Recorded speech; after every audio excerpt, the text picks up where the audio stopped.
In dieser Folge heißt es Zurück in die Gegenwart. Wir werden uns die Frage stellen, ob und wie Endzeit, Erlöser, Messias, Jesus und Mahdi, Friede sei mit ihnen beiden, mit Hollywood, Netflix und sogar Pentagon und CIA zu tun haben. Hierzu eine Preisfrage vorab. Wisst ihr eigentlich, wofür das Wort Hollywood in Wirklichkeit steht? Die Antwort könnt ihr gerne in die Kommentare posten. Ach, und eine Sache vorab, bevor du jetzt wieder an das Wort denkst, was uns in den Kopf gepflanzt wurde, lass uns sachlich an das Thema rangehen. Und by the way, du kannst alles selbst ergründen und nachforschen. Ein Bild sagt bekanntlich mehr als 1000 Worte. Fast jeder kennt dieses Sprichwort, denn mit einem Bild kann man sehr komplexe Dinge einfach darstellen. Beispielsweise bestehen Kinderbücher fast ausschließlich aus Bildern, weil man so viel einfache Geschichten erzählen kann. Auch in großen Unternehmen werden Präsentationen mit Bildern aufgebaut, denn so kann der Vorstand es viel besser nachvollziehen. Wenn ein Bild solch eine Macht hat, wie viel kann man dann mit einem Film sagen? Genau, ein Vielfaches. Mit Kinofilmen und Videospielen, die nichts weiter als eine Illusion sind, kann man dem Zuschauer Geschichten erzählen und ihn sozusagen verzaubern und beeinflussen. Doch wie macht man das? Das erfolgt auf verschiedenen Ebenen. Technisch erfolgt das zum Beispiel über die Anzahl der Bilder pro Sekunde, dem Kamerawinkel und dem Ausschnitt und natürlich auch über die Farbenlehre, dem Color Grading. Hier ein kleiner Einblick, wie zum Beispiel Farben die Gemütslage komplett verändern können. Medienwissenschaft ist ein eigenes Kapitel. Halten wir einfach nur fest, Filme und Videospiele manipulieren unsere emotionale Wahrnehmung. Nun, der eine oder andere wird sagen, klar habe ich das bewusst wahrgenommen. Natürlich, weil wir dich darauf hingewiesen haben oder du es selbst erkannt hast. Was ist aber, wenn man Elemente benutzt, die du nicht ohne weiteres erkennst oder besser formuliert wahrnimmst? Bereits in den 50er Jahren wurden diverse Versuche und Forschungen in diesem Gebiet durchgeführt. Beispiele und Nachweise dafür gibt es zuhauf. Hier zum Beispiel ein Artikel aus dem Spiegel-Artikel im Jahre 1958. Oder in diesem Spiegel-Artikel über unterschwellige Botschaften und ihre Auswirkungen auf unser Verhalten. Artikel und wissenschaftliche Forschungen gibt es dazu zuhauf. Diese Manipulationstechnik wird auch und vor allem in Hollywood eingesetzt. Beispielsweise wird im Bruchteil einer Sekunde ein Bild gezeigt, das man nicht bewusst wahrnimmt, aber es erfüllt seinen Zweck. Viele von euch kennen den Film Fight Club. Dort wird auch auf das Thema Manipulation hingewiesen und sogar angewendet. Leider nicht nur irgendwelche Bilder, sondern vor allem pornografische. Scharf sein. Naja, er eröffnet einem interessante Möglichkeiten. Zum Beispiel in Familienfilme einzelne Bilder aus Pornos zu basteln. Die wissen nicht, dass sie es gesehen haben, aber sie haben. Und, schon mal wahrgenommen? Auch auf Netflix wird diese Technik verwendet. Zum Beispiel im Teaser für die Serie Disjointed 420 werden ein Pentagramm, ein Totenschädel, eine Schlange, ein Clown und eine Atomexplosion im Bruchteil einer Sekunde gezeigt. Warum satanische Symbole in einer Comedy-Serie eingeblendet werden, dazu kommen wir später. Fakt ist, sie werden eingeblendet. Wenn euch das noch zu wenig Beweise sind, dann könnt ihr selbst unter Subliminal Projection oder Schleichwerbung googeln. Weiterhin zeigen Forschungen, dass man unser Gehirn durch Fernsehen in den sogenannten Alpha-Level, also dem Zustand der entspannten Wachsamkeit, versetzen kann. Kurz, Gedanken und Meinungen können direkt ins Gehirn gepflanzt werden, ohne dass du es wahrnimmst. Halten wir also fest, man kann uns auf jeden Fall Meinungen einpflanzen, ohne dass wir es bewusst wahrnehmen. Doch welche Motivation steckt dahinter und was möchte man damit bezwecken? Um diese Frage zu beantworten, muss man sich mit den Sponsoren, den Produzenten bzw. den Verantwortlichen etwas intensiver auseinandersetzen. Vielleicht ist vielen von euch nicht wirklich bewusst, dass das US-Militär eine Vielzahl von Drehbüchern umschreibt. Durchgesickerte Dokumente zeigen, dass Operation Hollywood keine Verschwörungstheorie ist, sondern bittere Realität. Es verdeutlicht die US-Kriegspropaganda in Hollywood-Filmen von Kindersendungen wie Lassie bis hin zu Blockbustern wie Top Gun oder Pearl Harbor. Auch in der Sendung CDF History wird mit der Dokumentation Geheimes Hollywood darauf eingegangen, wenn auch nur oberflächlich. Nicht nur das US-Militär und das Pentagon sind in Hollywood involviert, sondern und vor allem auch der Geheimdienst CIA. Der CIA-Agent und Whistleblower Kevin Shipp, Profi-Stuntman Mike Smith, Action-Direktor Brad Martin und Journalistin Liz Crookin berichten in der fast 80-minütigen Dokumentation Out of Shadows über die skurrilen, kranken und satanischen Machenschaften zwischen CIA und Hollywood. Darunter auch die psychologische Manipulation und Programmierung durch die Filmindustrie, der Menschenhandel und die Pädophilie bei Stars und Politikern. Es ist eine wirklich interessante Dokumentation. Zusammenfassend kann man also sagen, Die Politik, das Militär und der Geheimdienstapparat der USA haben nicht nur Einfluss, sondern kontrollieren Drehbücher, Inhalte und Botschaften, die durch Hollywood an die Welt gesendet werden. Und das erst nicht seit gestern, sondern seit fast einem Jahrhundert. Nun, das letzte Puzzleteil, auf das wir euch aufmerksam machen wollen, ist die Tatsache, welch immensen Einfluss die israelisch-zionistische Lobby sowohl auf die Medienindustrie als auch auf die US-Regierung haben. Gar nicht so böse Zungen würden sogar behaupten, diese Lobby kontrolliert die Medien und die US-Politik. Und damit würden sie noch nicht einmal lügen oder übertreiben. Welch ein anderer Präsident wird mit solch einem übertriebenen Beifall und Standing Ovation im US-Kongress empfangen und darf mit seinem martialischen Auftritt gegen ein anderes Land hetzen?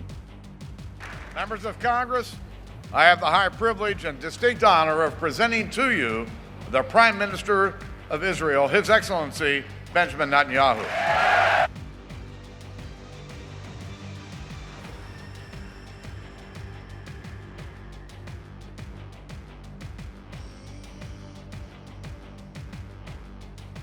Wie stark die israelische Lobby agiert, kann man in der mehrteiligen Doku-Serie The Lobby von Al Jazeera sehr nachvollziehbar und mit versteckter Kamera nachvollziehen.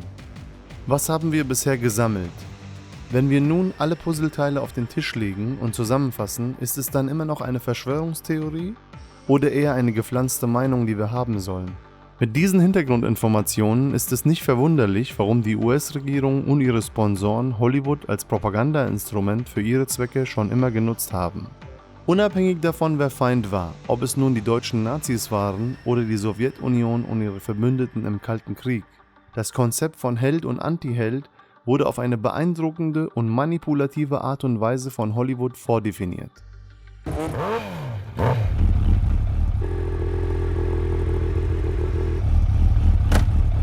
Die Rolle des Anti-Helden fiel mit dem Fall der Sowjetunion zunächst in ein Vakuum. Man hatte sich förmlich daran gewöhnt und es musste sich im Krieg der Zivilisation einen neuen Feind finden lassen. Und wer passte besser in diese Rolle als die Muslime und der Islam? Anti-islamische, anti-iranische und anti-arabische Filme, Serien und Comics wurden massenweise produziert. Mit der Jahrtausendwende und den Anschlägen am 11. September konnte man eine rasante Zunahme von Endzeit-, Zombie- und Terrorfilmen und Serien, unabhängig davon, ob es sich um Comedy, Drama, Thriller, Action oder Science Fiction handelte, feststellen. Doch was möchte man damit bezwecken? Ist es reine Unterhaltung? Ein geschultes Auge erkennt in jedem Genre die klaren Botschaften. Nein, besser gesagt, Meinungen, die gepflanzt werden sollen. Wie zum Beispiel: Das US-Militär ist gut, das US-Militär hat Recht und das US-Militär ist immer auf der guten Seite. Weitere Botschaften, die vermittelt werden, sind: Das US-Militär und ihre Verbündeten sind die Guten, auch wenn sich mal ein Schurke darunter findet. Die Israelis sind in irgendeiner Art und Weise immer die Opfer und müssen sich verteidigen. US- und israelische Soldaten sind unschlagbare Helden, ihre Gegner sind die Bösen. Sie töten mit Rechtens, denn ihnen bleibt keine andere Wahl. Der Islam und damit verbunden die Muslime sind satanisch und böse. Die Araber, Afghanen und insbesondere Iraner sind Top-Terroristen, Selbstmordattentäter und bilden die Achse des Bösen. Für die Erkennung dieser gepflanzten Meinungen braucht man weder ein hochgebildeter Intellektueller sein, noch geheime Dokumente gelesen haben. Es reicht der gesunde Menschenverstand.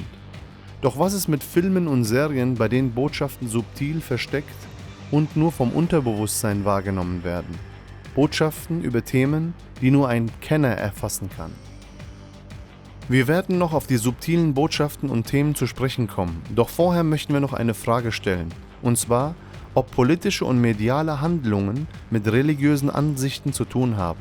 Wenn wir an einen religiösen Fundamentalisten denken, welches eingepflanzte Bild kommt dann zum Vorschein? Der hier, oder?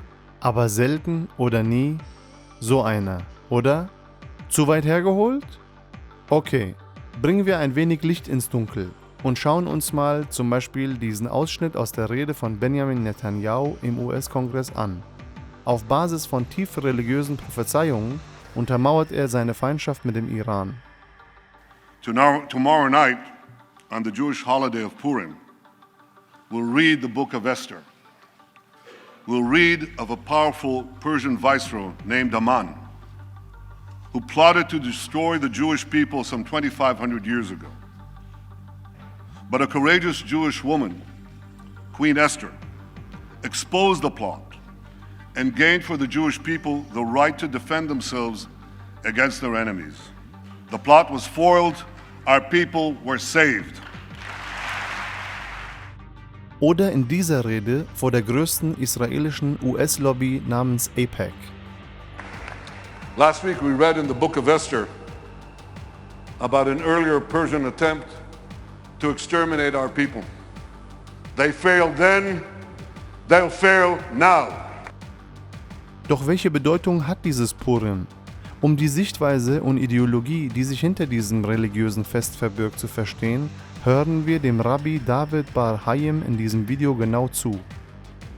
Most Jews do not fully understand the central message of Purim.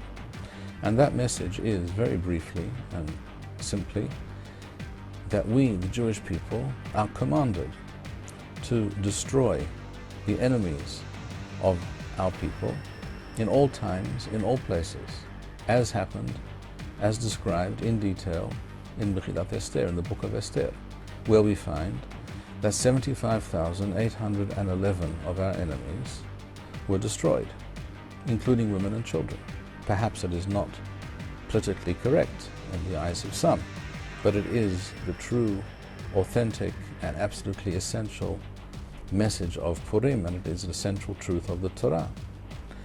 The message of Purim is not about commemorating a past event. It is rather commemorating and remembering a past event in order that we know how to behave today, in the present, and in the future. Here, Rambam mentions in Halacha Daled, Halacha Hey, two separate mitzvot aseh, two positive commandments of the Torah. One is to destroy the 7 nations mentioned a number of times in the Torah, who resided in Eretz Yisrael at the time when the Jewish people entered the land, to destroy those nations who claim this land for themselves. The second mitzvah, immediately after that, is it is a mitzvah aseh to destroy Amalek and his descendants. The concept of Amalek still exists. We read every year, before Purim, we read Parashat Zochor, where we are commanded by Hashem to remember that which Amalek did to us and to destroy them. Und, geschockt, welches Bild eines Fundamentalisten eingepflanzt wurde?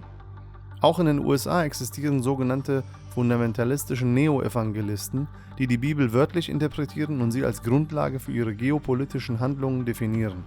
Kurz gesagt, man wartet nicht auf die biblischen Prophezeiungen, sondern fördert sie oder sogar schafft sie, damit Jesus wieder erscheint.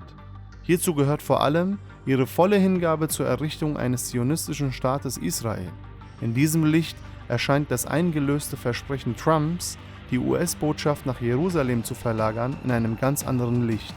Diese Form des Glaubens definieren Prediger wie Greg Laurie oder John Hagee als christlichen Zionismus. Eine große Organisation, die das unterstützt, ist CUFI.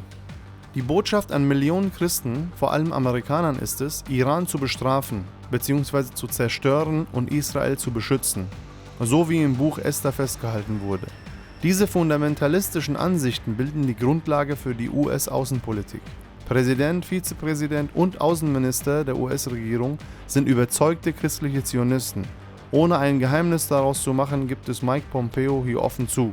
Could it be that President Trump right now has been sort of raised for such a time as this, just like Queen Esther, to help save the Jewish people from an Iranian menace? As a Christian, I certainly believe that's possible. I'm confident that the Lord is at work here. Doch mit Predigen allein erreicht man nicht alle. Um Menschen flächendeckend von einer Ansicht zu überzeugen, benötigt man die beste Hypnosetechnik, und das ist Hollywood. Hollywood hat es in weniger als 3 Jahrzehnten geschafft, das Bild von Gott, Werte, Engeln, Propheten und Geistern in Filmen und Serien wie zum Beispiel Supernatural, Legion, Prophecy, Dominion und Constantine um 180 Grad zu verdrehen. Insbesondere wird die Wahrnehmung über andere Religionen und politische Ansichten dogmatisch definiert. Beispielsweise werden Muslime und insbesondere die politischen Gegner der USA und der israelischen Regierung als herzlose, verstandslose und barbarische Zombies stigmatisiert.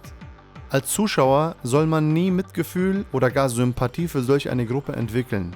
Besonders die Kombination schiitischer Islam und Iran werden immer wieder mit Terror und Vernichtung in Verbindung gebracht.